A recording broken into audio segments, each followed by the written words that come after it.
Hey, tribe, welcome to Power Pantaloons podcast. My name is Tanya, and today we have Renzo Buckingham with us. He's not a survivor himself, but he supported somebody who was. Welcome to the show. Hey, how you doing, my dear friend? I am doing wonderful. It is great to see you. So, tell the audience a little bit about yourself, please. Well, my name is Renzo Buckingham. My journey became started in like 1999, 2000. My mom came to me and said, "I'm sick." I'm like, "Really?" She said, "I'm sick and I cannot work no more." So, being the person who I am, I dropped out of college and started taking care of mom. Okay. We didn't know what was wrong with her. We did not know. The doctors did not know. At the time, testing wasn't sophisticated enough to even find what was wrong with her. And she would complain and complain. They said, "Oh, it's rheumatoid arthritis." And they would give us all this different stuff. Oh, wow. And they didn't know what was wrong. And she kept saying, "There's something wrong. There's something." We kept going and she kept battling it. She'd be like, "I'm all, but the doctors know, mom. They know." And we kept going and going, fighting it, and could not. It wasn't until the last 4 years of her life that we finally found that it was cancer. It was multiple Wow. myeloma cancer, a blood cancer, basically in the bones that they couldn't test 10 years prior. They knew about it, and it's just basically there's no real cure for it. Just kind of like a slow death. You basically become mush over 4 years. But Oh, that wow. that led into pancreatic cancer. So she ended up dying of pancreatic cancer because she chose to. Because I when we found out that she was cancer, I gave her two options. I go, "Mom, here's two options. Option A, we fight it, no problem. I'll go with you. We'll do it. Option two, let's travel the world. I'll push you in a wheelchair. We'll just go everywhere. We'll go to Paris. We'll go everywhere, Mom." Like, we'll just keep on going. But she decided to fight it. And when you fight this stuff, it's really tough. Radiation therapy as a mother, it takes the crap out of you. It's invisible. You can't see it. You can't do it. But like a day later, 2 days later, she was completely out of it. Just out of it. She'd be in the bed, just completely out. Yeah. The chemotherapy, that was tough too. I mean, we went through it. I was at every single appointment. I sat next to her watching daytime TV with her. Every time she go to chemo, I was there. I was, like I said, I'm a mini oncologist because I'd fight with the doctor all the time. "What are you giving her now? Let me look this up." "All right, let me look this up. Why? What do you mean she qualifies for the shot? Why does she need the shot?" Like after It she is. after she passed, it was funny as an oncologist called me and she goes, "Renzo." I'm like, "Do I owe you money? What happened? What did I do wrong?" She goes, "No, I want to thank you for being such a good son to your mom." She's all, "I've never had someone fight with me so hard over the mom. You win the award for being the best son and best fighting everything." She goes, "You fought me tooth and nail on everything." And I did. Advocating is so important, and understanding what's happening and learning about the specific disease, how it impacts the patient, right? As well as what I mean, because everybody reacts differently to the treatment. Everybody has a different. Absolutely. And they just want to give her pain medication all the time. What was funny is like the medication that my mom ended up using was marijuana. At the end of the day, I gave her a joint. She's like, "I can't stand the pain, Renzo." And she was done with Norcos. She's like, "I'm not taking these Vicodins. I am done." And there was, it's like you can't poop, you can't do all this stuff, you get clot, like it's bad. And I go, "Mom, you want to try some weed?" And she goes, "All right." Called a friend up, they brought it over, and I remember the first time I had her, I got an apple and I made a little pipe out of an apple and I gave her a little hit. I'm like, "Here you go, Mom." And then she took a hit. She looked at me. She said, "What's the big deal?" And then she opened her eyes. She goes, "Oh, that feels good." and she laid down and slept for 3 hours. She was, oh, that's the best sleep I've Sleep had. she's gotten. Yep. Yeah. And then she started eating and she goes, all right, get me more. And so I ended up having to roll up a bunch of joints for her, little joints. And then I had a little book of matches so she could light one up when I wasn't around. Because I still work part-time. I still had to work. But Yeah. but the morning I would dedicate to her. Morning, lunch, around dinner, I would make her dinner and then I would go work at nights. I would, 6 p.m., midnight or whatever, I'd be out to 2 in the morning working. I still had to work, but Yeah. I it is what it is. But it's so funny. She liked to get high. She said it was the I best relief ever. I I don't smoke, right? Like, and when I was going through my chemotherapy, nothing stopped the nausea Yeah, better. Nothing. It helped with the pain. It gave me appetite because the medications that you're on, they they're brutal. Chemotherapy and toxic. radiation is brutal, absolutely brutal. And if you find something as natural as marijuana that works and is gentle, and I see no reason why people can't. I mean, it's a no-brainer to me, right?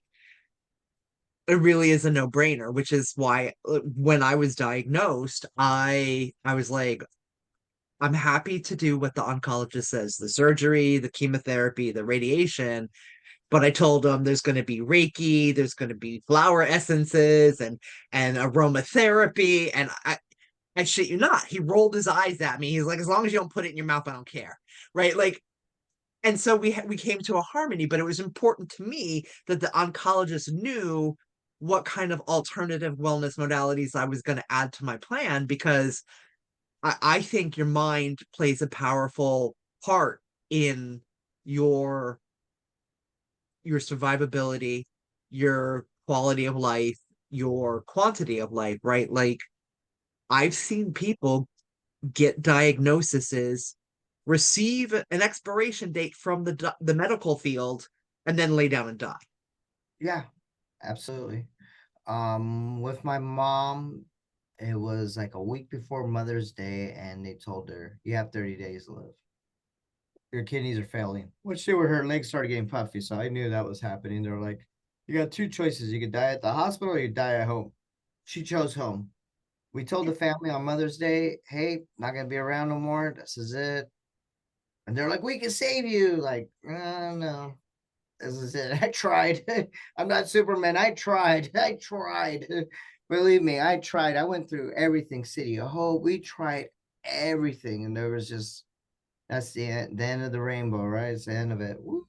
But she was prepared. She told me, dude, if I do not resuscitate, don't bring me back to life. If I die, I die. She was ready to go. She's, I'm in too much pain. She was in pain morning, waking up to the time she went to sleep. It was just pain, even in her sleep. It was just pain, constant Yeah. pain. Her, the moment she died, it was crazy. Her face was like this when she died, and then as she passed away, all the pain went away. It was crazy. She turned into like a personal doll. It was like her It, skin, all the pain went away. I was like, oh my God. It was the craziest thing I've ever seen in my life. I was like, I saw her hands go like this to, yeah. and I was like, It's a wow, release. Yeah. It it's a it real is. and the quality of life, quantity of life, I mean, people debate it all the time. I know what I would choose, right? Like, I quality of life is way more important. And when I got diagnosed back in 2007, the oncologist told me, he's like, you have a 5% chance of survival. I said, excuse me, no, do not speak that over my life. Absolutely not. I don't want to hear shit about expiration dates again from you. And that was that. And um there were no markers in my blood. I mean, 2007, there should have been, right? And there are people are like, well, if it's not showing up, you're clearly not sick. Well, that's not how that works. That's not how that works at all. And there are subtle things that go on with your body, and Like my just mom like knew. My mom you knew. She knew. and And when the doctors tell you that you're wrong or that the tests don't support it, that's gaslighting. And that's, all right, awesome. Thanks for not doing your job, right? Like thanks for not doing your job. Fortunately for me, I didn't have that. Like when I was going through my diagnoses period, my gynecologist, she was like, okay, so this test came back either negative or inconclusive. She's like, the next test would be, and then she said, do you want to proceed? I'm like, yes, I want to proceed. They had to do a DNC to find my cancer. And when they took my cancer out, there was over 10 pounds. Like a healthy uterus is only 4 ounces. When they took mine out, it was over 10 pounds, like literally the size of my head, right? And which is why I got the 5% chance of survival. I had a very rare, very aggressive uterine cancer. Um, it was a carcinosarcoma. It was actually two different kinds of cancer. So, like, But I should have understood. been caught like years and years prior, right? Like through pap smears and stuff. They should have caught that a long time ago. Well, I mean,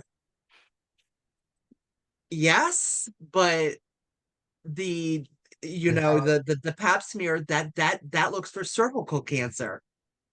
uh, That's not really an accurate test on your uterus, right? And there there's a lot. There is a lot that goes into that, and I advocate strongly for listening to your body, getting the appropriate tests, right? Like based on your age, your genetics, your family background, you're supposed to start getting your colonoscopy every 5 years after age of 50 or whatever, or 10 years or whatever the parameters are.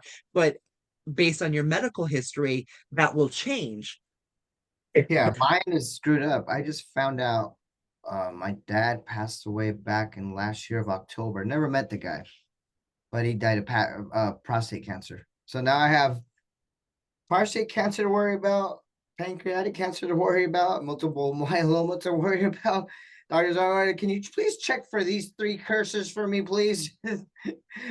So what's interesting about that is genetic cancers only make up 5 to 8% of cancers. And they focus a lot on talking about genetic cancers and all of that because they don't want to talk about the fact that environmental is the cause of the It's a remaining of cause of those it, yeah, cancers. And they don't want to do anything about that. They don't want to fix anything about that, so they're not going to talk about that. So they focus on this very small percentage. of genetic, which it could totally skip me. It could totally, Absolutely. it might not even be genetic. It could have been environmental. My dad could have just been dumb and worked in the oil fields. Who knows? My mom could, Exactly. chemicals when she was cleaning homes and she was doing ammonias and touching chemicals the whole time. She could, a lot of times I believe that you give cancer to yourself. My uncle, yeah, he died of Alzheimer's and he gave Alzheimer's to himself. The doctor told him. And I was like, huh? How do you do that? And he was a mechanic and he would wash his hands with gasoline from the oil buildup on his hands instead of wearing gloves. He'd just sit there and pour gas on his hands.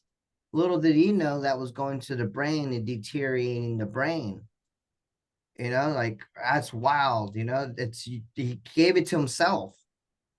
It is, and I do think that there is some sort of accountability, right? Like the actions or inactions that you do that are directly impactful as to where you're at, right? Like so um I've been overweight my entire life, and that had an impact on it. I was assaulted at a very young If age. anything, you were prepared. Overweight, you were prepared for cancer because you were about to lose a bunch of weight. You I prepared. did I didn't lose a lot of weight. I fixed a whole bunch of stuff when I went through my diagnosis, but I didn't address my eating at the time. I've addressed it and I've lost 80 pounds now. Woo! And thank you. But like I really, really believe that like you need to have your mind, body, and spirit like in alignment, right? When you're going through your treatment, you need to, and listen, I've been there, I've done it, right? Like I'm not just telling people something hypothetical. Like, you need to acknowledge what you could have done better. You need to accept accountability for how you got to where you are. I'm not saying you deserve it. That is not what I'm saying at all. But the steps or actions that you took to get to where you are do play a part in it, and the steps and actions that you take in it will determine how you come through it, right? um Choosing to believe the doctor that you have an expiration date, that uh, It's negative. your mindset is so Give up. important. You'll give up. Yeah, you give up. And I really do believe that one of the things that helped me survive my very aggressive, very deadly cancer is every morning when I got up, I would visualize that I was putting on Wonder Woman's underwear, because Wonder Woman doesn't die. No, and that's literally why I call it Power Pantaloons, because it's power panties. That's basically what it is. And it was the mental exercise of actively deciding to live every day, right? Because that's really what it boils down Yeah, to. you gotta stay positive. Yeah. I was just reading the other morning, a Japanese scientist grabbed two things of water, and he spoke negative to this one water, and he spoke highly praising the other water. He froze both waters, and he looked at it under a microscope. The negative water, it was like shut off, like square blocks. The positive water were like snowflakes. They were Oh no. crystalline.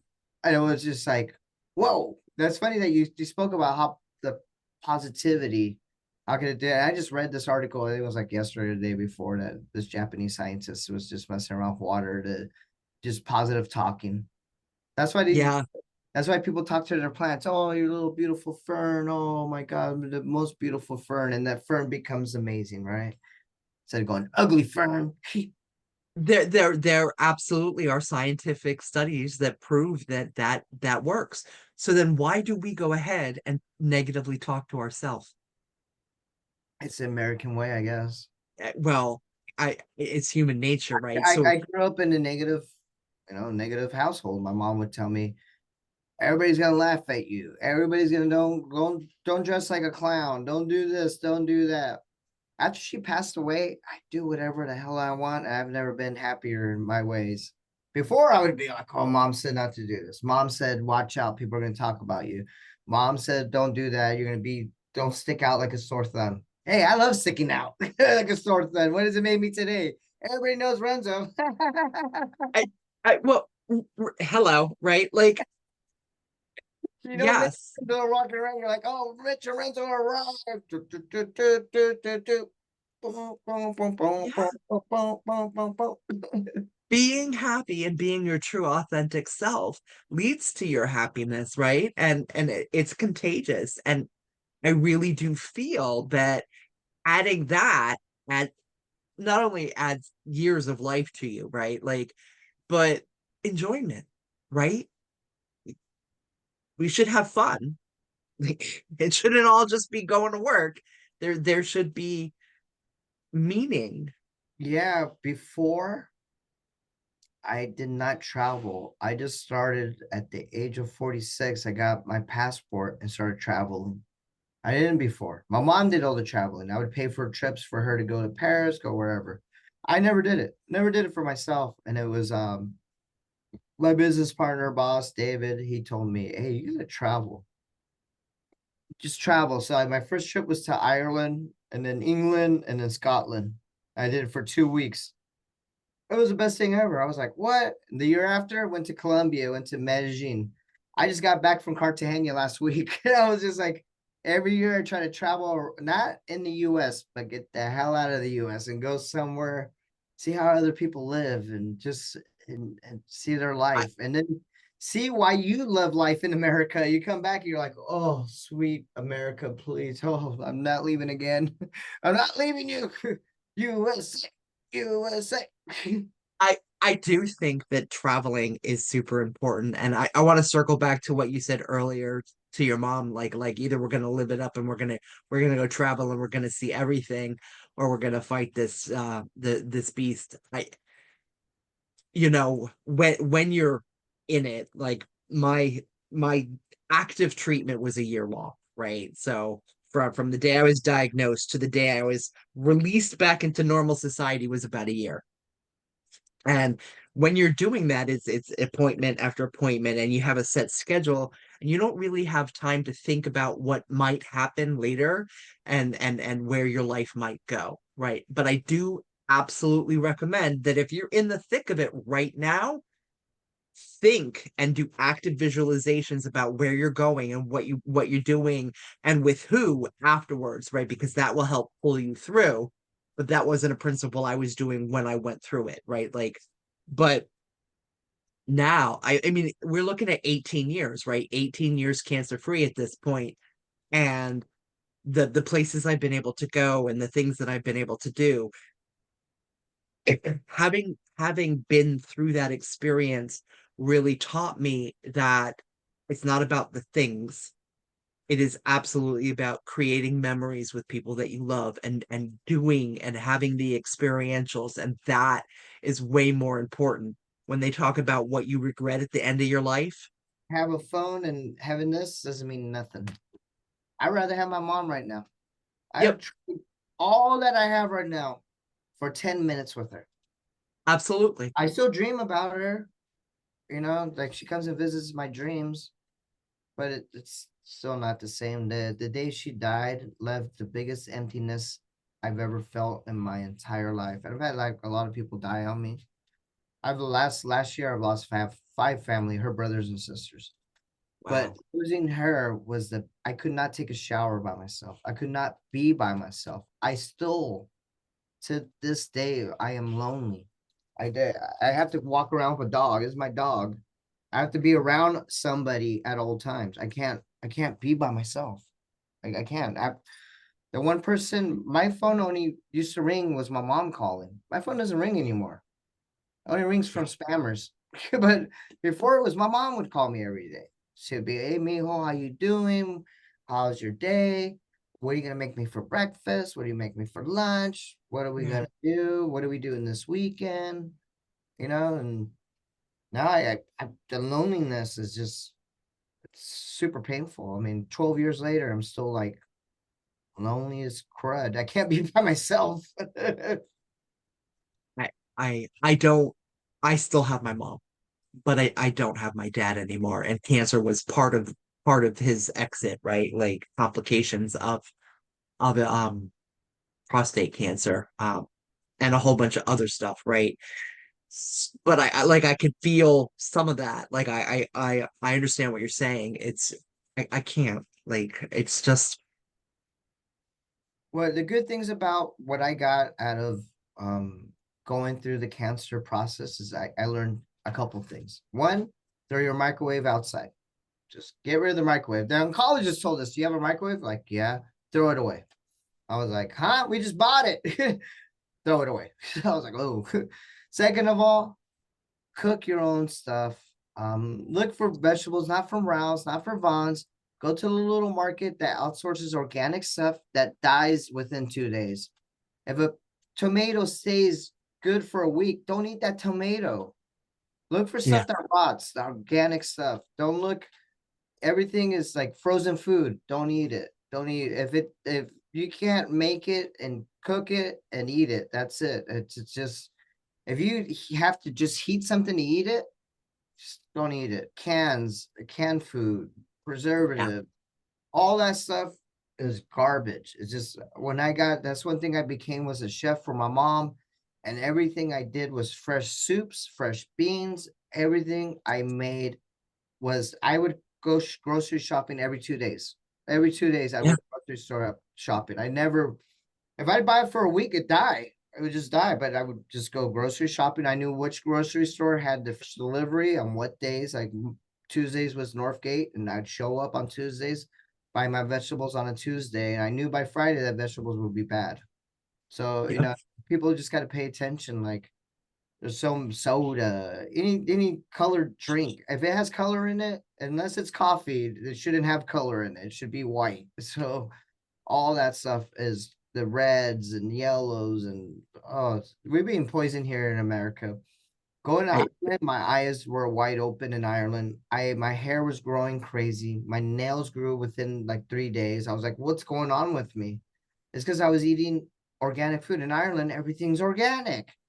And I was watching people go to the supermarket with this little thing. I'm like, what is that? I'm like, they only buy groceries for 2 days. They have a little fridge because food rots.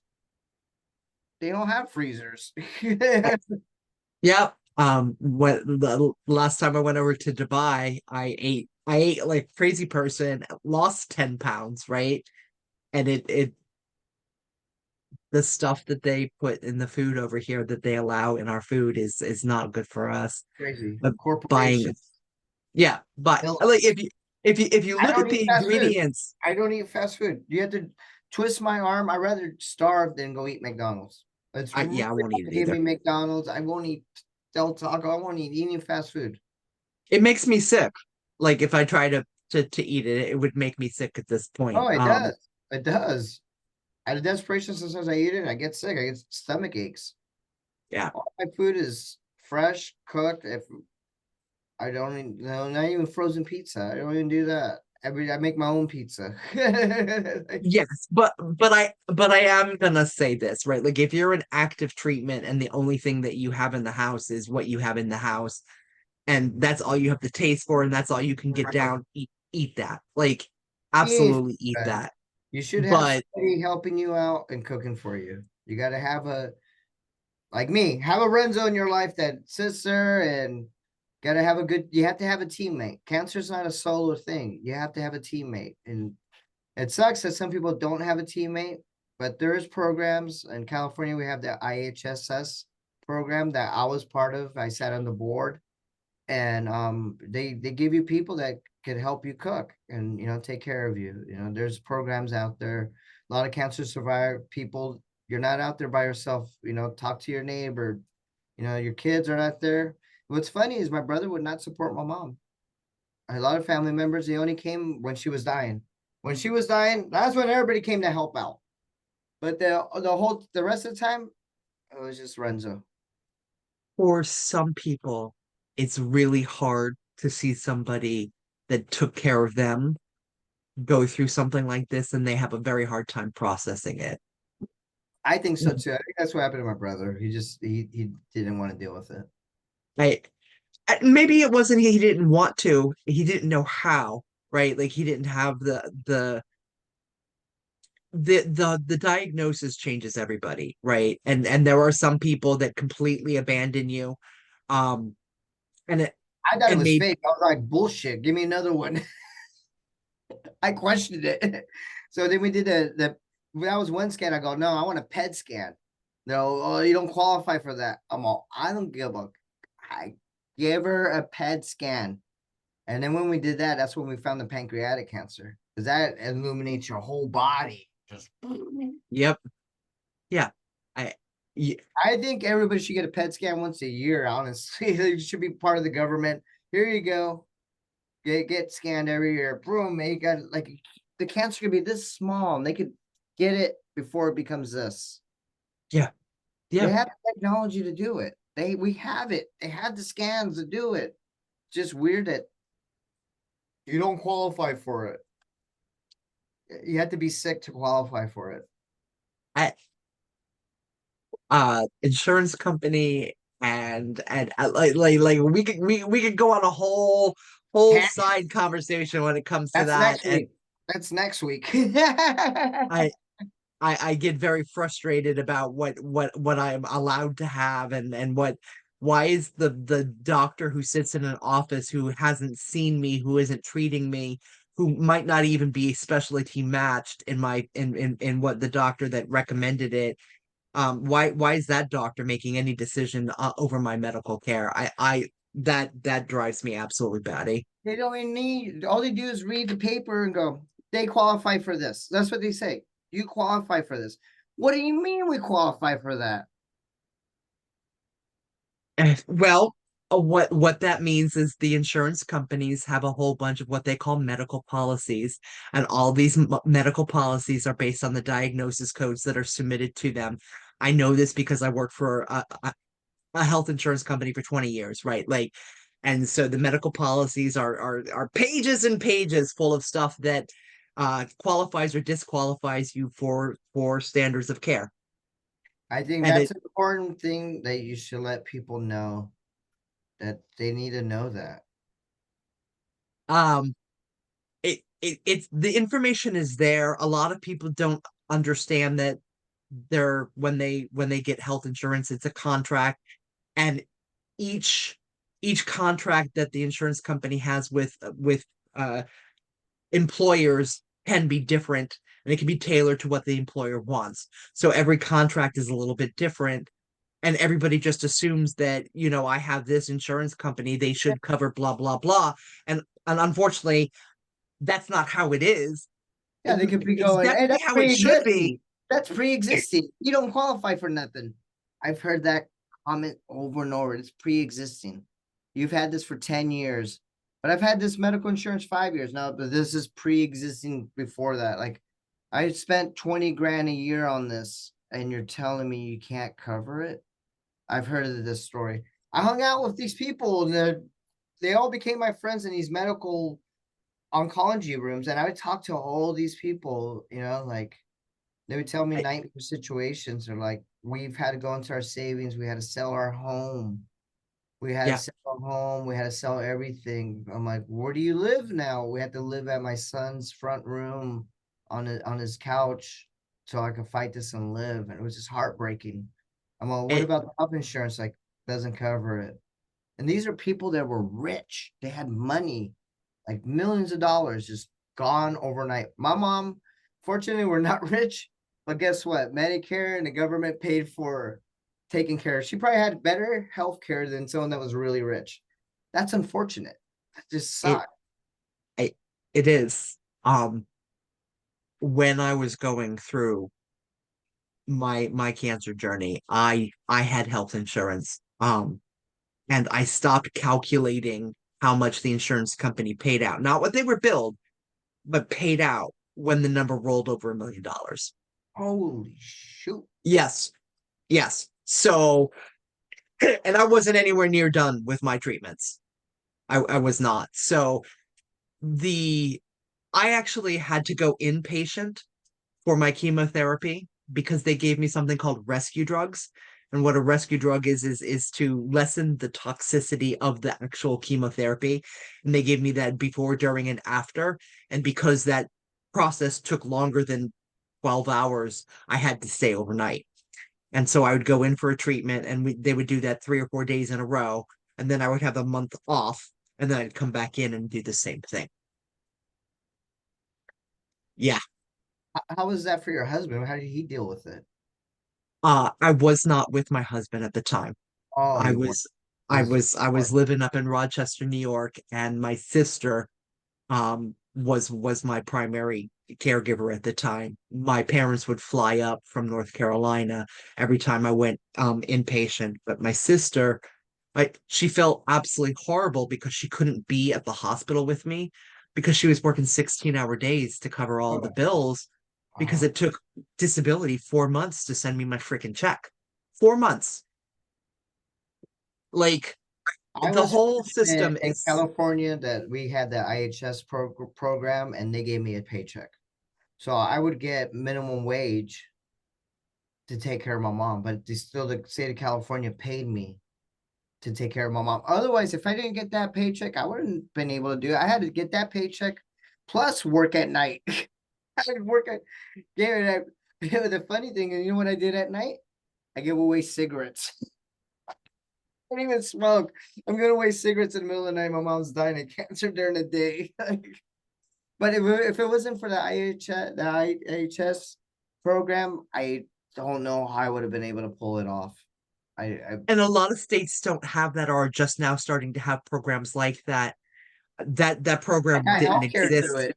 I had Yeah. healthcare through that. I had Kaiser, but I fought for that. I sat on the board. I was one of the advocates. because I was young and outspoken. I'd go to every meeting. Hey, you're part of the union. I'm all right, let's go. Then they ended up putting me on the union board, and I was sitting there. I was like the youngest person there, like 20 something years old, 30 years old, I think I was. And I fought for everybody, got everybody health care. Yeah. And, like, I mean, we're people too. We just given up our life to take care of our family member, and we still need money. We need money to eat, money to buy clothes, money to just have, Live. yeah, money to live. Like, I lived off of bacon and eggs back in the day. Like, and most of that money that I got at that paycheck would go back to my mom. Like, I'd Yeah. spend that money back on her. It would go to Yeah. groceries. She wasn't, the little money that Social Security gave her was like Nothing. $5 a month. Like, that's nothing, absolutely nothing. So the rest of the money was like on me. That's why I had to work 2 jobs and just wrestle through Yeah. it. Yeah. It on top of caring for her, right? Like that a lot of people don't understand how difficult it is to be a primary caregiver for somebody that they love and how difficult that is, right? And I've not been in that position, right? I haven't had to be a primary caregiver. My sister was that for me. And we talk about it once in a while, and she's like, "Of course I would." I'm like, But you have no idea how special you really are, because there's so many Absolutely. people that just won't do that for They somebody, won't. right?" They won't. And the amount of gratitude that I have for my sister, I'm a cry. I really am. Yeah. So you're special, Renzo, to do that Thank for your you. mother. Like, no, I'm absolutely serious, because we have enough to worry about when we're going through that diagnosis and battling a devastating disease like that, whether it's cancer or something else, right? Like, and then for a lot of people, not having somebody that they can rely on that will help them every day. It's you're truly very magical. It was full-time job, 7 days a week. Everything was handmade. My mom's Peruvian, so I became a Peruvian chef because that was her favorite food. So you can stick me in a refrigerator. Renzo, make me this. All right. I don't need recipes. They're all in here. My mom don't push them in here. She shoved them in there. And thankful. The next time we're together, I'm expecting a Peruvian dinner. That's what's Oh, happening here. I can make anything because of her. And I before she got sick, I didn't know how to cook. Honestly, I know how to make some things, but after having to cook, and she'd sit, she couldn't like be on my side and tell me what to cook. She'd sit on the table and be, "All right, mijo, do this, do that, cut it this way, put it in. All right, now you're gonna put your sauce in. This is how you're gonna cook it. Now you gotta get your rice going. Now you gotta do this. This is how you make that." And she'd yell across the kitchen table to make her food or her soups. Every soup was made by her, but through my hands. She told me what to do. And still Yeah. to today, I have all those recipes in my head. They're like, Renzo, write up. Come on. Good. I don't like to cook, That, honestly. I don't cook anymore. It's painful. Today, it's painful for me to cook. It just reminds me so much of her. I'll do it occasionally for like a birthday once a year. I'll make something. But today, I don't but really like, that's the blessing. And maybe you are supposed to write that cookbook in her honor. maybe. Maybe that's the thing you're supposed to do. Oh, ask ChatGPT. ChatGPT, write Dina's cookbook. Help me with this. Absolutely. All right, Renzo, I really, really appreciate that you came on and shared your mom's story and your story with us today. Yeah, and one, Um, one last thing before I go. One thing that people in cancer, I asked her, Mom, what do you want from me? What can I do for you, Mom? Yeah, I see you're dying. What do you want from me? And she looked at me and she goes, I want you to graduate college. I want to make sure that you could take care of yourself when I die. So I went on hurry up offense, went back to college, wrote a letter to get some Pell Grants because I'm poor. Got the grants, ended up getting 4 degrees and exiting within the years before she died. And she got to watch me walk down wow. And they read my degrees. I was like, how the hell did you get 4 degrees? Oh, I qualified. I had a base before I took care of you. I had that base. I had like 100 something credits, and I just quickly within a year I went and took as many classes as I could, and just overnight I was taking care during the day, going to night school, and then working on the weekend as a caterer. And that was 7 days a week, and I was able to pull that off, and that's who I am today. Go high level. Thank you so much, Renzo. Thank you. You know I love you. Are you going to Summit? Am I going to see you at Summit in Dallas?